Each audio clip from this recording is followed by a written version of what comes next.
In this video, we're going to go through an A-star level question on connected rates of change. So it starts by telling you that Boyle's law, which if you know A-level physics, you might have done this already, where pressure is inversely proportional to volume. You don't need to know A-level physics for this, by the way. So pressure is inversely proportional. You might remember from GCSE maths that you can replace this sign with an equals K, and you can say that pressure is equal to a constant divided by volume. That will be useful later on. It tells you when the volume is 80, the pressure is 5. Why has it told you that? It's so that you can find the value of this constant actually.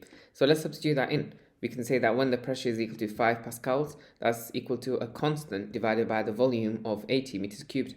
You can then multiply both sides by 80 to get that the constant K is equal to 5 times 80, which is 400, in which case pressure is 400 divided by volume. This is going to help us later on in the question. You'll see how.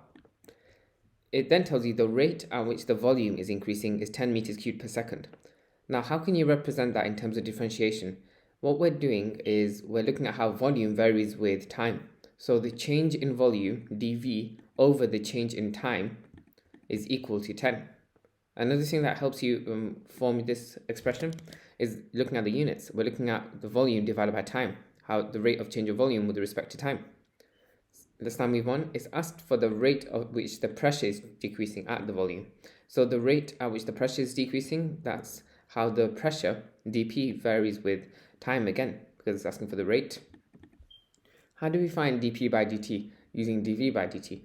Well, let's think about it. We also have this expression that relates pressure and volume. If I put that in this format here, we can actually use this to find the change in pressure over the change in volume, dP by dV, which is minus 400 v to the power of minus 2.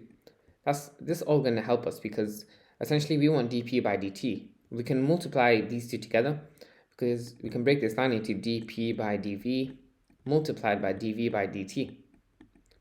This works because the dV's end up cancelling out, leaving you with dP by dt. We know that the change in pressure with respect to volume, dP by dV, is this expression here, minus 400 v to the power of minus 2, and we multiply onto that the dV by dt, the rate at which the volume changes, which is 10. That's then equal to minus 4000 v to the power of minus 2. From there you can replace the volume because we know the value of the volume is asking for it at that specific volume, volume of 80 meters cubed that is. So first of all, minus 4000 v to the minus 2, that's the same as minus 4000 divided by v squared.